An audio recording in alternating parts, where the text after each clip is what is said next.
my name's Sydney Musin and you're watching the Sydney Musin channel. I wanted to see how you would react to that. See you in like half an hour. Okay.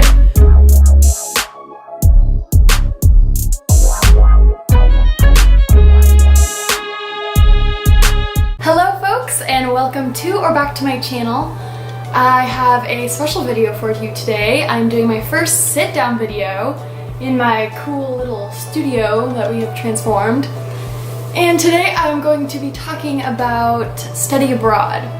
So basically the main question I get all the time is, should I study abroad? So today I'm going to be answering you guys' questions. I posted on Instagram and you guys gave me so many great questions to answer, and so I wanted to cover like 5 main questions and kind of go a little bit in depth to help you decide if studying abroad is right for you. So let's just get into the video. The first question I get asked is, how do you choose a study abroad program? So for this one, I would say have 2 to 3 countries that you're looking into that really excite you, that you're super intrigued by, and just research the heck out of them. Literally, if you have like Germany, France, and Italy on your mind, just research everything that there is to do in those places, like why you would want to go there. Is it the food? Is it the culture? Is it the language? Whatever you want. And then narrow it down to just one. I know it's going to be hard, but you'll kind of see like what your vibe is going towards, and then you'll pick one and you'll know it's right for you. Second of all, hit up your study abroad office. While in most universities, I believe there is one, my university had one, and I was able to go onto their website, and basically they just have all the programs that are at your university or other universities that can transfer credits. This is super important because you want to make sure that your credits will transfer over accordingly so that you can get the right credits. A tip that you can carry with you when studying abroad is that 1 credit usually transfers to 1.5 credits coming back to the States. So, I mean, that's just for the States and the universities here. When I went abroad to Spain, I was able to get, I don't know, I think I came back with like 25 credits, but I only did like 20 or like 18 credits over there. Also, obviously cost is going to be a factor in choosing a program. So what I would do is do a cost and benefit kind of comparison chart. What are you gonna get out of the program? And also, how much is it gonna cost? Is it going to be productive, and is it going to be worth it to spend a certain X amount of money on a place? And are you going to get enough out of it that you want? Okay, so question number 2 is, what do you do if you don't know the language of the country that you're studying in? Okay, this is like a great question because this happens all the time. People study abroad all the time and they don't know the language. My sister is trying to go to Germany and she doesn't know German at all. My tips and tricks for if you don't know the language that you're studying in, I would look up basic phrases and words that you need to know and just like solidify them and put them on your phone. I love the apps Duolingo. I love Spanish Dictionary if you're trying to learn Spanish. And I used to always do this when I was starting to learn a language. I would write down like the 10 phrases that I would need to know, like hello, goodbye, thank you, I don't speak blank, I speak English, I'm American, just kind of phrases like that. It's great to like get to know a different culture, and that's how people really connect with one another, is through language. Another tip that I used when I was abroad and before I even left was I would put the subtitles on my favorite Hulu, Netflix, YouTube videos, like everything. I went crazy. I put the subtitles on, and I was, even though I was just reading the subtitles or I'd have the voiceover like in a different language, my brain started to kind of understand like the new words that were being said.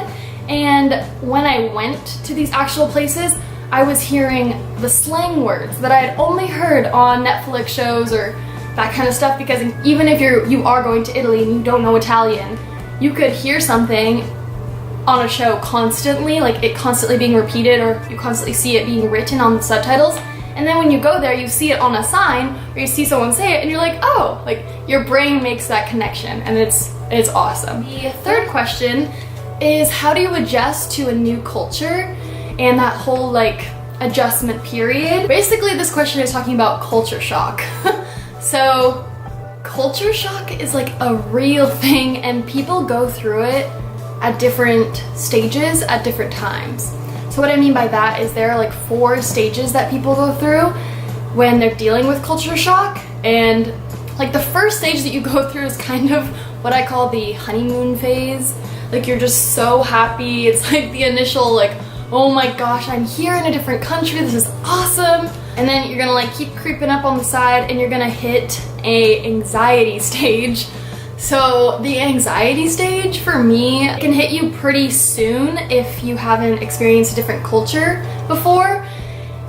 It's kind of where you're just confused. You like the easiest type of things for you are so difficult, and they just cause you so much like anxiety and just grief basically. You can be in a restaurant and maybe you ordered pasta, but you don't have a fork and you don't know how to ask the waiter or waitress for a fork in the language, and they don't speak English, so you're just like sitting there with, I don't know, a knife trying to like eat your spaghetti. Just stuff like that where it's just like, oh my gosh, if I only knew the language or if I only knew the customs of a specific culture, it would have been fine, you know? The next stage is kind of like a little bit higher up on the block, and it is the adjustment stage. This for me is kind of like you get to know a gradual understanding of the culture, of the norms, of the language, of the food. That's where it hits me. The last stage is like at the very top peak of the little like, you know? And it's the mastery stage, and that's kind of when you've fully comprehended everything, you know what's happening in this culture, and you feel like at ease, you feel with one with yourself being in a new country.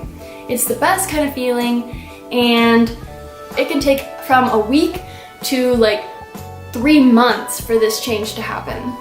So you really have to just take it at your own pace and just listen to your body and your needs. The ways I coped with culture shock was to obviously, like, social media is huge, so FaceTiming my friends and family, any kind of social media, really. I also kind of chose to do things when I was feeling a bit homesick that I would do back at home. So for example, go to McDonald's or Taco Bell, and I just feel like, okay, I'm like kind of home, get like a big burger and just pig out with my roommates. I also want to talk about adjusting back home, because that can be just as hard as adjusting to a different culture. So while most people think, oh, adjusting to a new culture is way harder than adjusting back home, like that's not the case sometimes, because you've created so many memories over in a new culture, and now bringing it back home, it's completely different. Your friends have had other memories and other experiences in that time that you've been gone. I just remember when I came back, it was hard to adjust back to being driving. It was really hard to adjust to driving after I hadn't driven for a year. That's just how it goes, and over time, just like the same thing, over time will heal. Question number 4 is, how do you pack for a trip? Long and short. Okay, packing, yeah, it's still not gotten any easier, and I've done it so many times, and I still find myself overpacking. And so here is my tip to you. Lay out everything that you would ever want to be bringing to a 3-month abroad, a year abroad, 2-week trip. Lay it all out on the ground, your floor, whatever, and then literally chop that in half. Just leave half of it. Don't even look at it, just like hide it so you don't know it's there, because you will literally not need any of it. Like, let me tell you. I can't even tell you how many times I wore the same outfit every day and nobody knew. I think I literally wore this same outfit every day in Spain and France. Like, it's just so easy. So my tip would be to get neutrals for layering. Blacks, whites, grays, browns, any kind of neutral color that you can layer on, that you can add a little bling to it and it transforms an outfit. You just put a little bit of red lipstick on and you're like, well, okay, I'm ready for the night, right? And then for the actual packing, I would put it in packing cubes. Oh, literally packing cubes are my life. I don't know what I'd do without them. And you have to get packing cubes. If you don't know what they are, go just like search it on Amazon. You'll find so many different colors and patterns and whatever. They're so fun. And you literally just roll up all your stuff and you shove it in there, and takes up no room basically at all. It's all compact. It's amazing.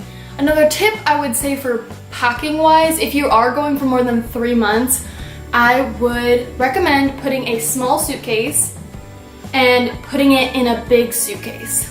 So then you can fill both those up, whatever remaining space you have in the other one. Ship that over to wherever you're going.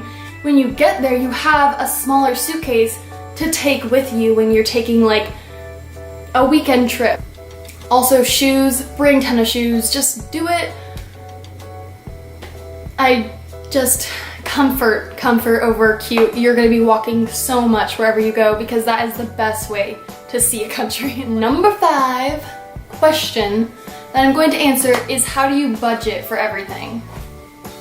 All right, money is a big problem, obviously, especially for kids our age in college. We're poor. Like, let's just put it out there. We ain't got the dough to go travel, you know? For budgeting, if you are even thinking about studying abroad, start saving now, because you're gonna want more money than you think when you get over there.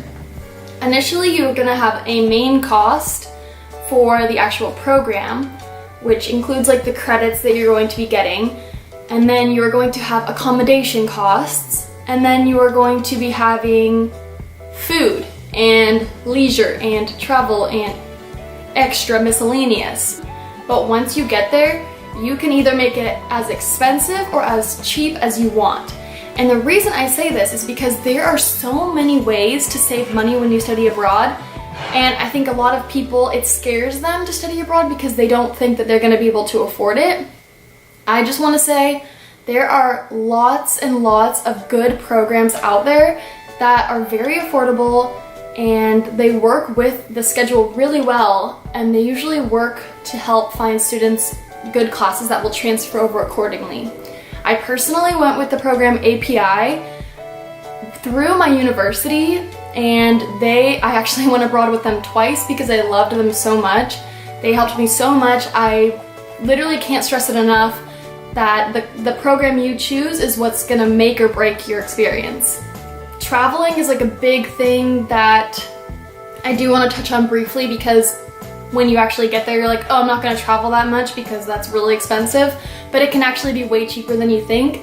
My friend and I used BlaBlaCar, and I'll put that in the link because BlaBlaCar changed the game, okay? Or it's just a car. Someone's already like driving to a specific location, so you just hop in their car with them, and you're basically just paying for gas for them. So I think me and my friend spent €15 to go like a 2.5 hour trip to go to Sevilla. To also save money, just like use your head when you're abroad.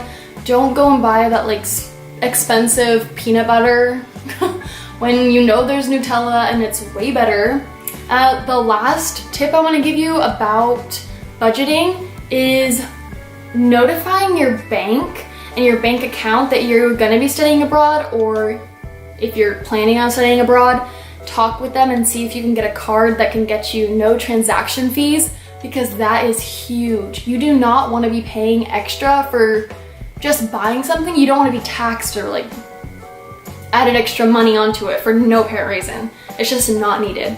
So that's like my last tip, and that's just like a small formality kind of thing, but it really does make a difference for saving money. All right, guys, so that is all that I have for you today. I hope those like 5 questions kind of sort of answered.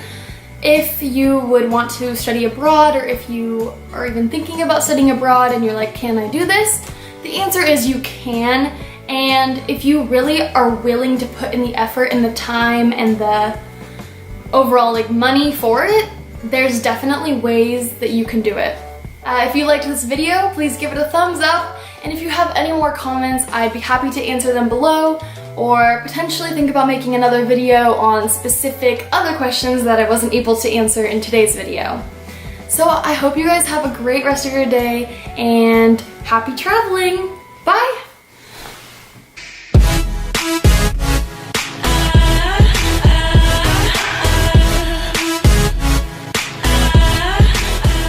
Hey Siri, set me a timer for 25 minutes.